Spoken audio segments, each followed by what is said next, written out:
Hi YouTube. Today is the first day of the restoration of my 4.6 Savage X.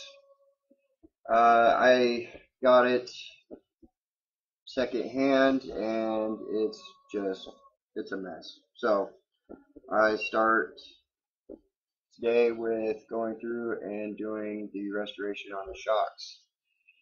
Here is the first shock. You can see on the front end it is soft. It doesn't hold the front end up, and the spring isn't the correct spring that's supposed to go on it. And as you can see, let's see if you can see in there, there is absolutely no shock oil whatsoever. Let's see if you can see in there, maybe. Yeah. Anyways, there's no shock oil. So with that being said, I've gone ahead and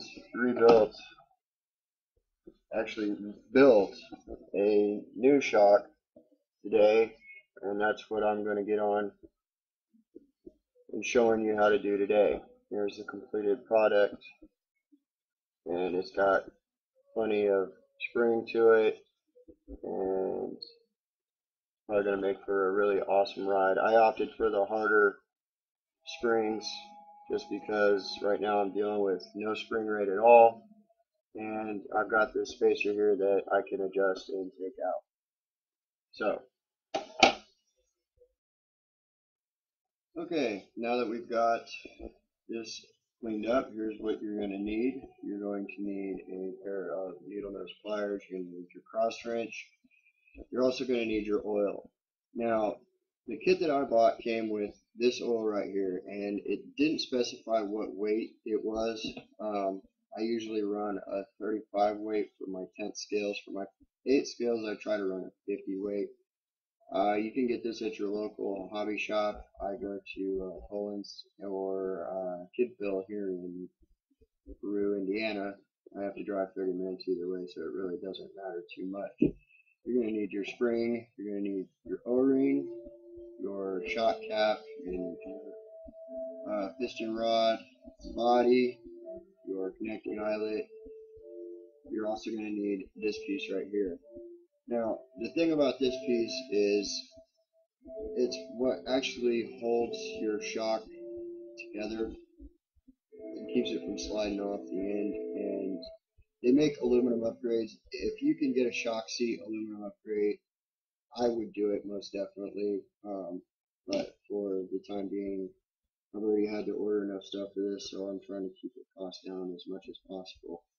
You got your rubber bumper, your 2 O-rings for sealing up the bottom. And they go down here. Your spacer, and then you've got your washer, your eyelets for your screws. Now this right here is a spacer for the spring. It actually goes around the shock body. This is the bottom cap.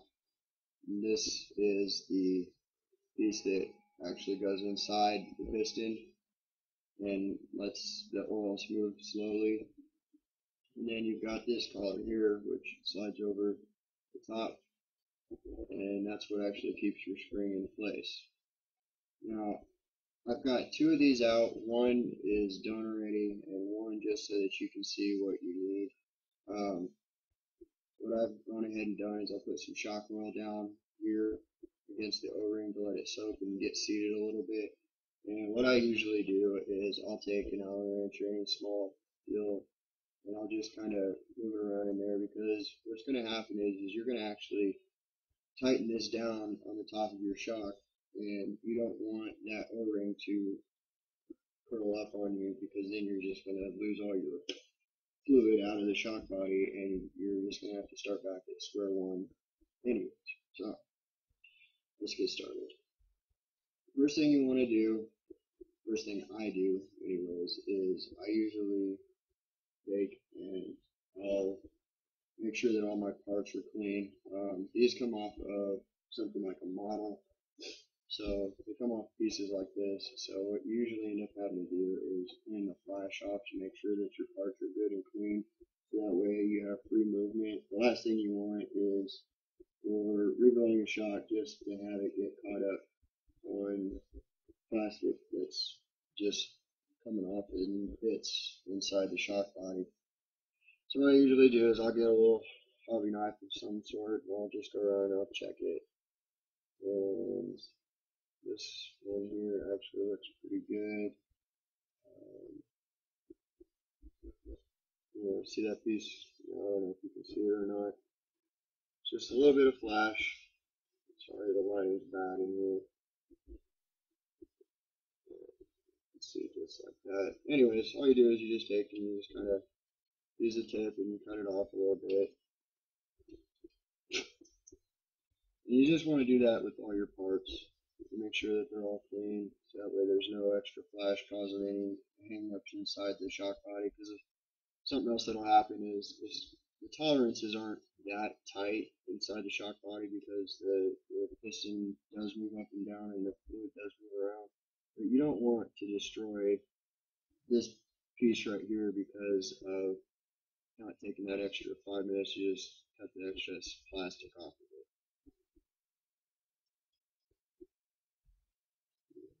This is the end cap. This one here, you don't really need to worry about too much. What you need to worry about is where it actually seals up on your shock body. You just kind of go around the edge and just make sure you get any excess plastic because this right here has 2 O-rings. But the top here only has the 1 O-ring. So you want to make sure that you get anything off that's going to cause the O-ring to get damaged. So once you've done that, you can take and you put a little bit of, what I usually do is I'll take a little bit of shock oil and I'll just put it on my fingers. So it's always good to keep a paper towel or something handy, and then just put your O-rings on there just to make sure that they got a good coating on them, so that way whenever you slide your piston rod through, it's not just sliding on bare rubber. It also makes it easier to install here. And you take the first O-ring, you just place it in the end, and then you'll take any kind of little tool you can find and just kind of push it down in there, make sure it's good and flush. And you'll take your spacer, just a little plastic grommet. Part number I think on here is it's going to be part number 8.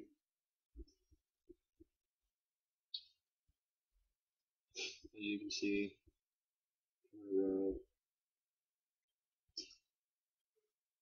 and you just place it down inside there. Make sure that, like I said, you get all the excess plastic off of it, any dirt or anything that you got going on. Then you take and you put your next bit on here, your other O-ring. You see how it kind of wants to push back out against you. You just kind of want to push it down in there a little bit. Now, what I usually do is I'll take the end cap and I'll thread it on. Not too tight, just tight enough to butt up. And that takes care of that part right there. Now, usually what I'll do next is I'll take and I'll build this bit right here.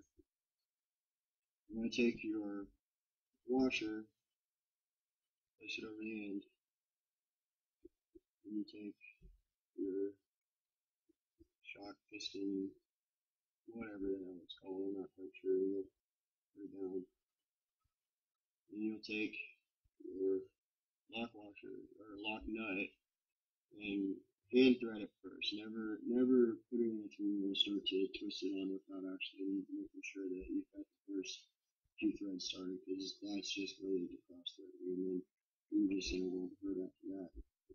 Then you take your hex wrench. Now what I'll do is down here on this part, the nice thing about the HPI shocks is they have this rubber bit right here, and what it does is it's kind of like a bump stop on your suspension on a big vehicle. And so what's going to happen is it's never going to fully bottom out, so it actually gives you a spot where you can grab onto with your needle nose pliers.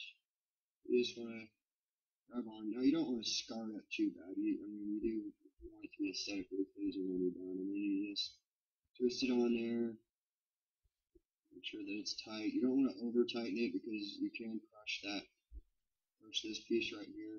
And what it'll do is it'll actually mushroom out and it'll close the tolerances, and then you'll have a really tight shock. What I usually do is get it hand tight.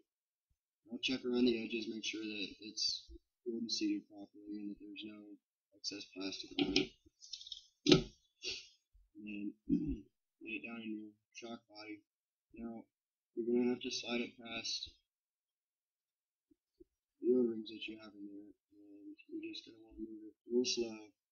Be sure not to damage anything, and then just pull it through. Now, after pulling it through, what you're going to want to do is, what I usually do, it just depends on your personal preference. I mean, there's 50 million different ways, and you'll see 100 different people do it 10 different ways on YouTube and things like that. But what I usually do is I'll just usually start filling it up with my shock oil.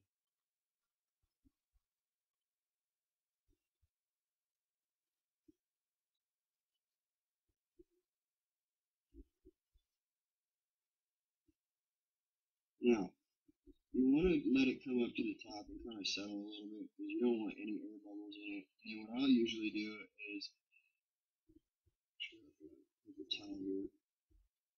I'll just push it up real slow. And you're going to see the level of your oil actually rise. And that's alright, it's just because it's displacing whatever's in there. And you just want to move it real slow. And what I'll usually do is I'll pull it back a little bit and let it even out. And what you're doing right now is you're trying to make sure that you get any excess air bubbles out. As you can see, just by moving it that much, I've got some air bubbles that are coming up. I don't know if you can see that or not. But I'll do this 2 or 3 times until I get it all the way up to the top. And this one is real slow. Not in a good route. And I'll pull it back down. Other people will tell you don't want to do this, you want to do it all in one swift go, and I don't know. Like I said, to each his own. But what I usually find about doing it this way is that it actually helps to get any kind of air bubbles that are out, even the small ones.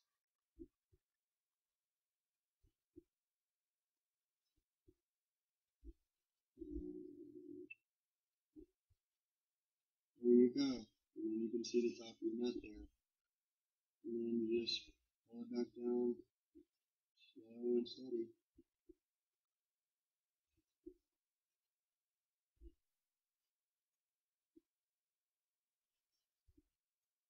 Now it's bottomed out, and a little bit more as far as the air bubbles go, and just move it around a little bit, make sure that you get it all out. Now what you want to do is you want to top it off.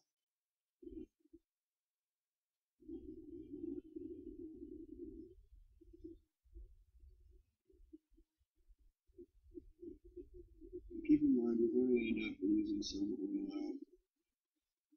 This is your oils and seal up and things like that. And you do like I do and you put oil on the top here.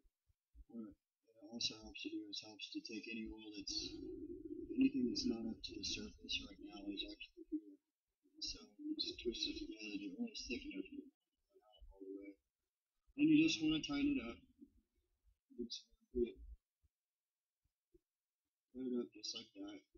Don't over tighten it because these are plastic threads and you can risk actually tearing up threads, and then you'll just end up having your cap pop off while you're going down the road. You definitely don't want to do that. Now, as you can see, it's nice and stiff. And let go, it's back on its own. Now, this is the time that you can take and put your rubber on there. And then this eyelet here, what I usually do is I'll start a little bit as far as I can get it hand threaded. And then I'll take and right here on the end, I'll get an Allen wrench or something to that effect and just kind of twist it around. Sorry, my hands are in the way. Just put it through. Just don't start up that shock body too much, but just kind of put it around.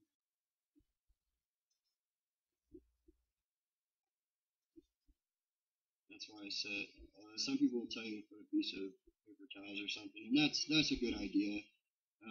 But the only reason I'm not overly concerned about it is because of this right here.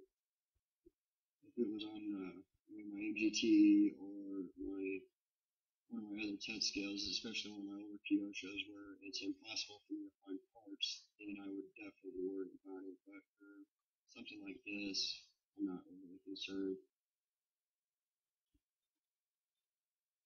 You just want to get it all the way up to where you're covering your threads right here. And slide it down, and there you go. That part there is done. Now this is where you're going to put your spring on. Just want to get that over there, and this is a good time to go ahead and put your spacer on. You can either go that way with it, or sometimes what I'll do is just out of purpose, because it's easier instead of trying to squeeze it over the body itself, is I'll just take it, put it over there, and then just push it up this way.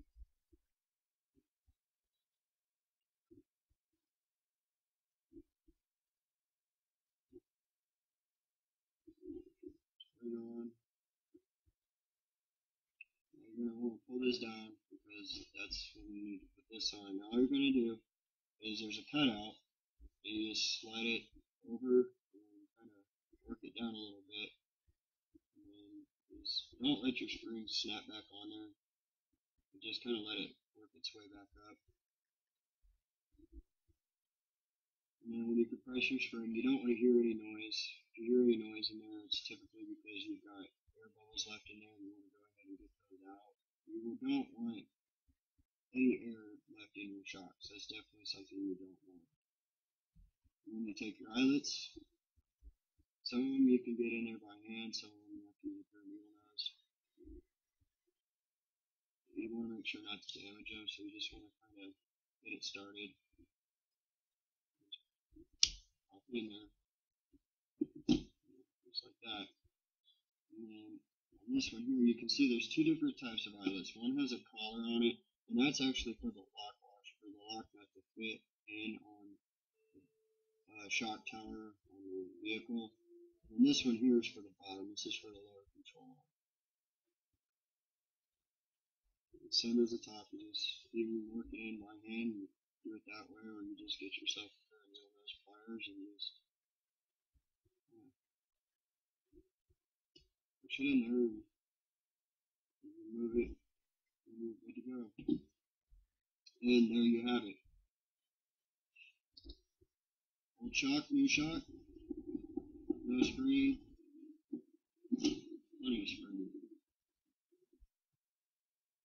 This is how to keep the front end of my Savage up nice. If you want to follow along with the restoration of this, I'll have pictures and I'll have videos of the body, or not the body, but the chassis in its current condition on my next video when I actually tear down into it, and I will be installing replacement chassis pieces and bumpers. This is the engine mount, plate, rear plate for the differential covers. I hope this was helpful. I hope that if there's any questions, comment.